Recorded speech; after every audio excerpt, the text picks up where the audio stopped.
Subscribe to our channel by clicking the subscribe button. Click the bell button and enjoy the latest uploads from our channel. اور آپ دیکھ رہے ہیں ازمودہ وظیفہ. خواتین حضرات، آج ہم آپ کے لیے وہ خاص ویڈیوز لے کر آئے ہیں کہ جس میں ہم یہ بتائیں گے آپ کو کہ پسند کا رشتہ کیسے کیا جاتا ہے.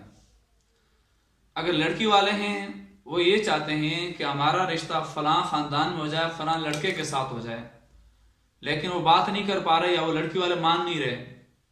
اگر اسی طرح لڑکی والے یا لڑکی خود وہ یہ چاہتے ہیں کہ ہمارا رشتہ فلاں شریف لڑکے کے ساتھ فلاں خاندان میں ہو جائے، لیکن وہ مان نہیں رہے آگے، تو اس صورتحال میں پھر ہم نے کیا کرنا ہے.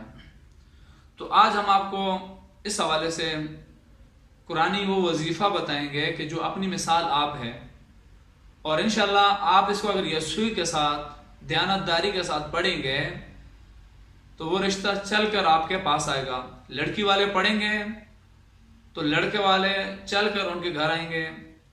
اگر اسی طرح لڑکے والے پڑھیں گے تو لڑکی والے چل کر ان کے گھر بھی آئیں گے.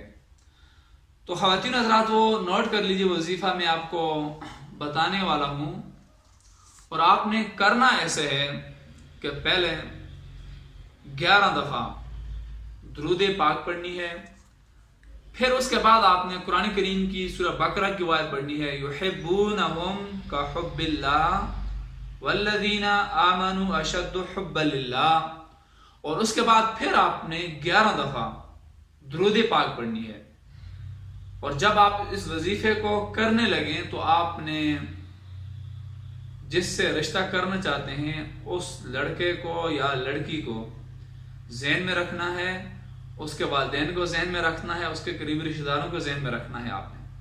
اور اس رشتے میں آپ نے ناغہ نہیں کرنا. اگر ناغہ کریں گے تو دوبارہ پھر آپ نے شروع سے کرنا ہے اس کو. تو یہ رشتہ، یہ جب یہ وظیفہ آپ کریں گے تو اس کے لیے آپ کی نیت جو ہے وہ نیک ہونی چاہیے، نیت نکاح کی ہونی چاہیے، نیت رشتے کی ہونی چاہیے. اگر آپ کی نیت رشتے کی نہیں ہوگی دونوں جانبین سے، تو پھر اس کے جو غلط اثرات ہوں گے اس کے ذمہ دار پھر آپ خود ہوں گے. خواتین حضرات، اگر یہ آپ کو ہماری ویڈیوز پسند آ رہی ہیں ان کو شیئر بھی کیجیے، لائک بھی کیجیے، سبسکرائب بھی کیجیے، اور صدقہ جاریہ سمجھ کر دوستوں کو بتائیے. اللہ حافظ.